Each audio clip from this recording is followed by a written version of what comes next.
Good news there. With the Olympics in London just weeks away, the local council in Portrush is throwing a big party to celebrate local Olympians past and present. The event is also recognising the sacrifices made by their families.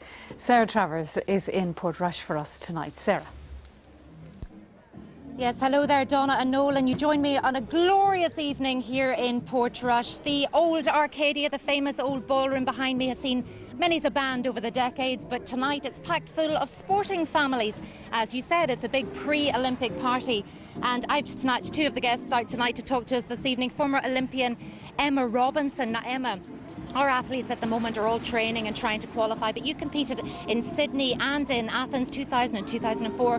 What must they be going through at the moment? Oh my goodness, their nerves, just trying to keep that under wraps, and going through the whole qualification process is quite a long drawn out process in Ireland, so I'm sure, I think two of them are doing really well at the moment, and they're probably very relieved, I can say, at the moment of the time. Now, I'm not going to ask you whether you wish you were competing, because you're expecting your second baby Yes, at the moment. Slower, I'd imagine. But would you like to have competed in London and closer to home? Oh, it would have been brilliant, just the whole build-up, and to have it on your doorstep, to be in familiar surroundings, it will be an amazing experience for them. Now, of course, you and your sister Louise, your twin sister, competed internationally, both in the swimming pool, but that took a lot of effort and dedication from your parents, I'm sure. Oh, it did, and you need dedicated parents, and just to know that they're there to support you and travel around and help you with everything that you need. Yeah, it's brilliant. All those early starts in the pool? Yes, definitely. The man, the camper van for the early morning breakfasts and Ballymoney. Now, news just yesterday that two of our local women, Sarika McMahon and Melanie Knocker, they've qualified for London 2012, and Sarika tonight back in the pool today, doing well, I understand, a commendable 5th place. That excitement, I mean, you must know all about it. I mean, it's absolutely brilliant, and they're smashing records as well, which is brilliant as well.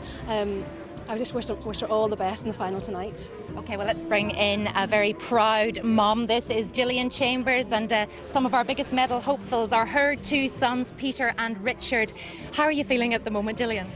Well, it is a very, as Emma said, it's a very nerve-wracking time because the team is not announced yet, and the boys are racing this week in Lucerne. Richard is racing, Peter is not. He's been rested because he has a slight injury, so that sends you in a bit of a what's going on, but we're hopeful that everything's going to come together good for him, and whatever, we'll see, you know. And Richard competed before in the last Olympics? He did. Richard was in Beijing in 2008, so that was very exciting for us all. They came 5th in their final.